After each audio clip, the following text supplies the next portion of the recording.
శ్రీ లక్ష్మీ గణపతి చేనేత హస్తకళా మేళా ప్రదర్శన మరియు అమ్మకాలు. స్థలం శివశక్తి కళ్యాణ మండపం, తిరుపతి. చేనేత ఉత్పత్తులు, పోచంపల్లి సారీస్, మంగళగిరి సారీస్, జైపూర్ బెడ్షీట్స్ మరియు మొదలైన వస్తువులు లభించును. చంద్రగిరి నియోజకవర్గంలో ఆత్మీయులతో కలిసి పుణ్యక్షేత్రానికి వెళ్లడం చాలా సంతోషంగా ఉంది అంటూ మాజీ ఎమ్మెల్యే చెవిరెడ్డి భాస్కర్ రెడ్డి అన్నారు.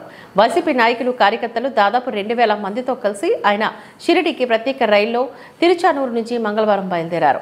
దైవ సంకల్పంతోనే ఏటా ఈ యాత్ర చేస్తున్నట్లుగా ఆయన తెలిపారు.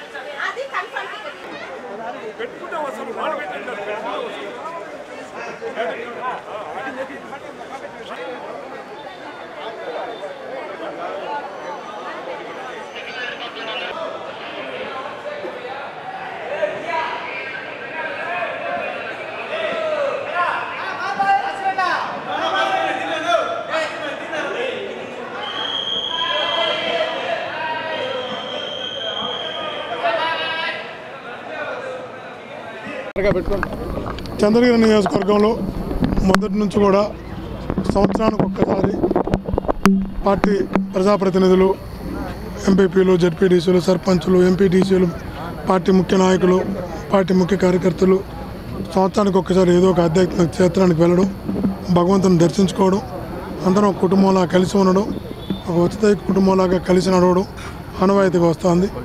ఆ ఆనవాయితీలో భాగంగా ఈరోజు చంద్రగిరి నియోజకవర్గంలో ఉన్నటువంటి ముఖ్యులందరం కూడా, ప్రజాప్రతినిధులు, నాయకులు, కార్యకర్తలు అందరం కూడా ఈ సంవత్సరం షిరిడీకి వెళ్ళొద్దామని నిర్ణయం తీసుకొని అందరం కూడా షిరిడీకి అందరం కలిసి ఒక కుటుంబంలాగా షిరిడీకి వెళ్తున్నాం, భగవంతుని సాయినాథుని దర్శించుకొని రావడానికి.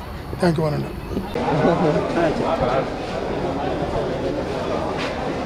మాట్లాడొచ్చానా? చంద్రగిరి నియోజకవర్గంలో మా కార్యకర్తలతో, అదేవిధంగా మా లీడర్లతో ప్రతి సంవత్సరం ఒక ఆనవాయితీలాగా అందరం కలిసికట్టుగా దేవుడి దర్శనానికి 3 రోజులు వెళ్ళి వచ్చే ప్రోగ్రాం చేపడుతున్నాము.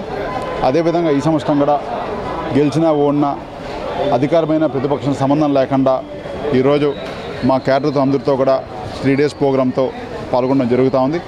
వాళ్ళకి తగిన సౌకర్యాలు కావచ్చు, వసతులు కావచ్చు, ట్రైన్స్ కావచ్చు, అన్నీ కూడా ఏర్పాటు చేయడం జరిగింది. నిజంగా చాలా సంతోషంగా ఉంది. ఎందుకంటే ఒక పిలుపు పిలిస్తే మేము 1600 మంది, ట్రైన్ కెపాసిటీ అయితే 1900 మంది, 300 మంది ఎక్కువ రావడం జరిగింది. ఈ స్థాయిలో ఇంకా ఓడినా కూడా మామూలుగా చాలా చోట్ల తెలుసు, ఓడితే చాలామంది కనపడరు, క్యాడర్ కనపడరు, లీడర్ కనపడరు. కానీ చంద్రగిరిలో ఆ విధంగా కాదు. మేమందరం ఒక కుటుంబం అని చెప్పి వాళ్ళు భావించి, మేము కూడా భావించి ఇంతమంది మమ్మల్ని నమ్మి ఈరోజు ఈ ప్రోగ్రాంకి పిలిచి రావడం నిజంగా చాలా సంతోషం. తప్పకుండా వాళ్ళు మా మీద పెట్టిన నమ్మకాన్ని నిలబెట్టుకోవడానికి ఎప్పుడూ కష్టపడతాము. తప్పకుండా ప్రజల పక్షాన నిలబడే ప్రయత్నం ఎప్పటికీ చేస్తామని తెలియజేస్తున్నాను.